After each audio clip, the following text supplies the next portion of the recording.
let's talk about the new 007. Okay. So from the get-go, she acts extremely insecure about the whole thing, right? Like, yeah, that's the thing. It's like, oh, let's have a black woman. Let's have the opposite of James Bond take over the mantle of 007. Let's have it be a black woman. Yep. Okay, it works perfectly well because the first time that we meet her is in Jamaica, where she just looks like your average Jamaican citizen. You know, right? And then it turns out that she's the new 007. I'm not just any old 00. I'm 007. You probably thought they'd retire it. It's just a number. Huh. Yeah. I like her. I think she's fine. I think it's funny that she's all insecure the whole time. 007? That must bother you. She is projecting the whole movie. She's like, oh, Bond, I bet you don't like that. Oh, you're insecure, aren't you? But clearly she's the one that's insecure. And I think that a better movie would have developed that and maybe a better movie would have started with her. Like the prologue would have been about her. Oh, yeah. And then, I agree. I do think that would have been cool intro to start with her. So you would have seen Q and M, and they're like basically what we saw in Tomorrow Never Dies is where they're watching on the screen of them doing the mission. They keep saying 007. They keep saying 007. Yeah. And all of a sudden this 007. And then all of a sudden woman shows up. It's like, and you're like, wait. That's not 007. She's 007. You know, sure, that would have been fine. I think a part of that was because they needed to establish Safin, which was something that I've complained about in a lot of movies lately, is that when they're in a long franchises like that, and you want to create connection with the hero and the villain, and it's been a long franchise, so you have all this gap in history and time. Oh, well, we got to shove in a new character we never talked about prior that was there the whole time or had some previous history. So we just are like delving into a piece of history that we never saw. I just find it kind of sloppy that they do it that way. Whatever. But back to 007. She's very insecure about following in the footsteps of the great 007. And that's something that I think is like a movie unto itself. Like that would have been some good stuff. Every time she brings it up, Bond's like, dude, it's just a number. It's like just a I number. don't care. But she clearly cares a lot. He's been reinstated as a 00.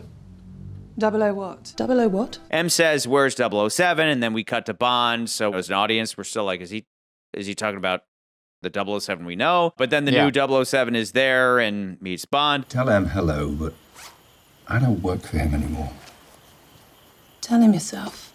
But then M is confused when he speaks to Bond. 007? M, darling, couple of things. Bond. I met your new 007. He's like 007, and it's Daniel Craig, old 007. As if she wasn't sent there to make contact with him. So it's like, why is she there? Bond had already turned Felix down, but suddenly he changes his mind specifically because new 007 gives him a cell phone to call his old boss, who may or may not have sent Nomi there in the first place. Whether M did so or not, it really doesn't make any sense. Hey Nomi, I need you to go tell your predecessor not to help the Americans find Heracles. If M was that worried about it, he would have just told her to kill him. Or better yet, sleep with him so he'd forget all about it. I understand that assassinating Bond may sound harsh, but Heracles is in fact that important that if the world knows what this can do, They'd kill for him. So it would have shown just how far M was willing to go to keep his mess under wraps, especially if M had indeed found out that Bond was working for a foreign government. And as far as new 007's arc goes, how cool would it have been if she was ordered to kill her predecessor, but Bond gets the better of her and has to convince her to help him out and team up to find and destroy Heracles, combining the tropes of Bond's ally and Bond girl into one character that is also his replacement. She's the hothead young 007 that he once was, and now he's the Obi-Wan to her Anakin, trying to teach her how to live long and prosper in the game. That character dynamic practically writes itself and would have been wholly appropriate for an old man Bond story. Instead, we just get more sloppy and contrived screenwriting. Either M ordered her to make contact with Bond even though he didn't know where he was, nor that he had been contacted by the CIA because that hadn't happened yet, or Nomi went of her own accord to stop Bond from doing the thing he already didn't want to do simply because she's that insecure, even though she wouldn't have known where he was either. How did she know Bond was there when Mallory later told him? You fell so far off the grid that we thought you must be dead. So he reappointed you. Did they find him in that time? Now learning that you were in fact alive and well and working for the CIA. Well, that really was a blow. Well, they just asked so nicely. So we have a weird chicken and the egg situation here where we don't know what came first regarding how Nomi found Bond. But what if she was following the CIA boys and that led her to Bond? That actually would have been a fantastic way to bring Bond into the plot, almost by accident. We follow a new 007 around as she spies on Felix Leiter after M informs her that the CIA is interested in this whole Heracles thing. She would watch as they broke into GoldenEye looking for Bond, and then soon after, she'd watch as Bond himself disembarked his boat and met up with Felix. But instead, she's only there to tell him not to do something he already didn't want to do. They could have easily met for the first time in Cuba and then later reveal that she's the new 007. It's definitely nitpicking, but it's just showing how all of this is so horribly contrived. She threw him the phone. Yeah, but why is she there? Why is she in Jamaica? She's there to tell him, don't go after scientist guy. So Valdo Operachev is off limits. You get in my way, I will put a bullet in your knee. She's not in Cuba to go get scientist guy. She's in Jamaica specifically to tell Bond not to pursue scientist guy because I guess the CIA is there. But then M tells him to stay out of it. Right? So it's like M sent her to Jamaica, but then M's confused that he's talking to Bond at all. So they just don't want him to help the CIA. But also, why does the CIA need Bond? Right? Why does the CIA need Bond? Like I said before, maybe if the scientist guy insisted that only the great James Bond 007 pick him up, that would make sense. Yeah. But why is new 007 in Jamaica where she should be in Cuba worrying about scientist guy? It seems like a waste of time. Like, this is one of those things that, like, the script is very messy. I'm here as a professional courtesy. Why is she there in the first place? And it's like, oh, maybe it's to make contact, and then she gives him the cell phone so he can call M. But then when M talks to Bond, he's confused. He's like, wait, Bond, why am I talking to you and not 007? Like, it makes no sense. It makes no sense. I think it makes sense. How does it make sense? Here's the reason why I think it makes sense. And it's the dumbest thing, honestly. It's just you call someone on a cell phone and it says, oh, I'm getting a call from Charlie. Hey, Charlie. And then it's my grandma. And you're like, Grandma, what the f? That's literally what I think it is. That's M should have been expecting it. So M should have been expecting of, like, M should have said, hey, new 007, I want you to go make contact. And I want you to give him the cell phone, and I want you to make Bond call me. I literally think that's literally all it was just, it was a phone call thing. But why? Why does MI6 want to talk to Bond? Yeah. Because they just want to tell him, hey, get on, don't do the thing with the CIA. But again, how do they know that too? They should have tried to assassinate Bond. They should have just killed Bond or something then. Like, right. I'm arguing to you. I'm arguing to you that it's just weird, you know? And I don't think that's a Wait, guys, hang on. Real quick. Let's check in on Patterson. I want to see if he's still dead. Okay. Oh. Okay. I have to finish this. For us. I know. At the end, why didn't new 007 finish the mission? Let me paint the picture for you. You have both 007s and Mathilde and Madeline making their way to the sub pen, and they get in a boat. And you would think that in that moment, that new 007 would say, I'm going to go finish the mission. I'm going to open up the doors and everything so that the bombs can come and blow everything up. And that would be when Daniel Craig 007 says, no, I'll do it. And she says, no, your family's right here. I've got them. This might come in handy. Thank you. But instead, it's just understood that James Bond is going to do it. How noble would it have been? It would have been great if she would have at least offered. She's like, Bond, you and your family should get in this boat and go to safety, right?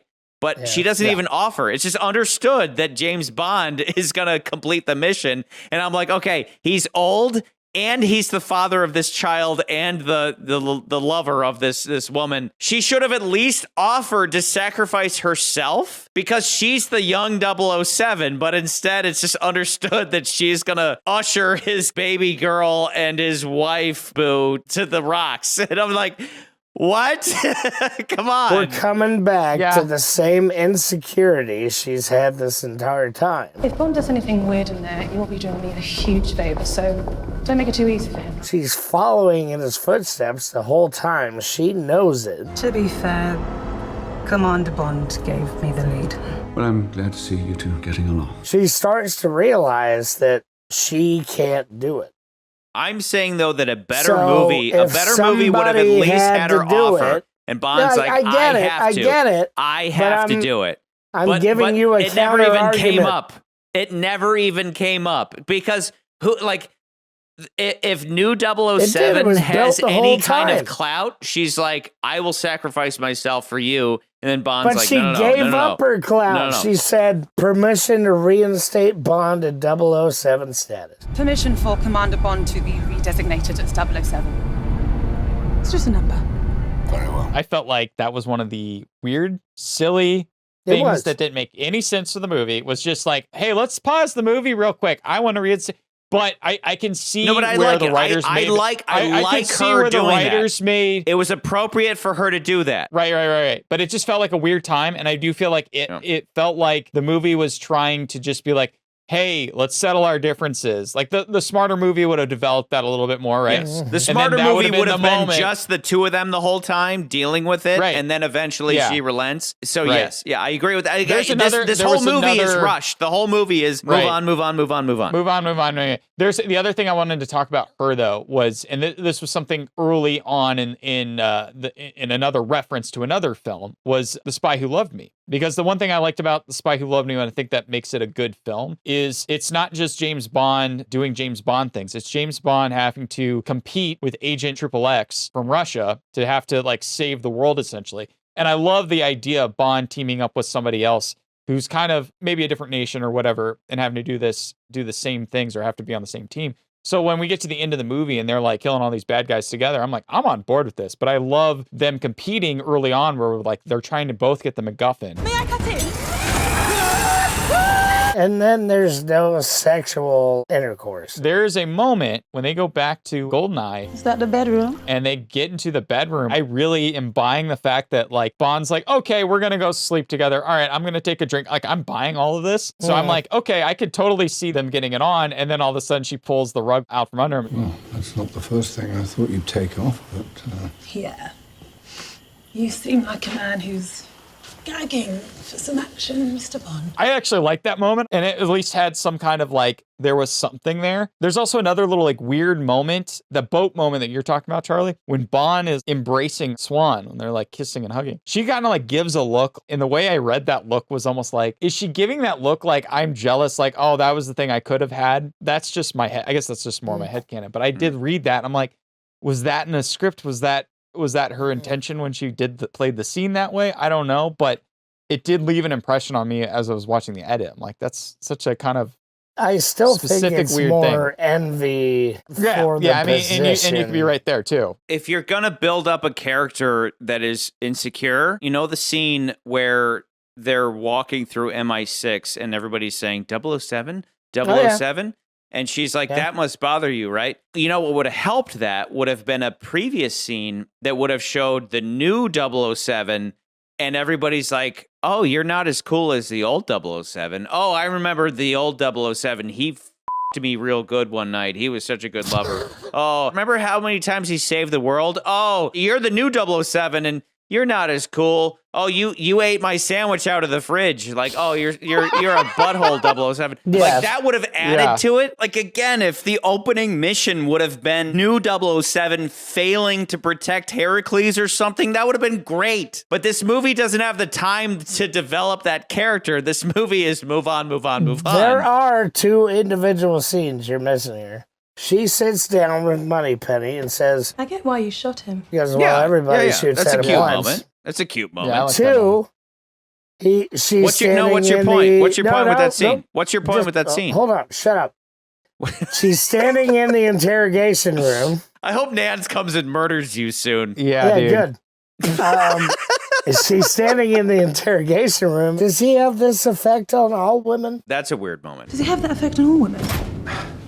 50-50. It's unpredictable. Yeah. That's a weird moment. I'm sorry. Yeah, it's 50-50. No, it's not 50-50 with Bond. The whole point that the reason you employ James Bond is that he doesn't have a 50-50 effect with women. But he has a 100%. He has a 100% 10 out of 10 rate with women. Bond is paid by the government to sleep with women for information. So to say that it works 50% of the time is stupid. You wouldn't hire the guy if his effective rate was 50%. That is definitively stupid. And the weird thing about that scene too, ignoring for a moment the fact that she didn't want to infect Bond with the Heracles she just sprayed herself with. Do they not understand that he used to have a relationship with Madeline Swan that didn't go well? If Madeline Swan had never met Bond, she would have been like, hey.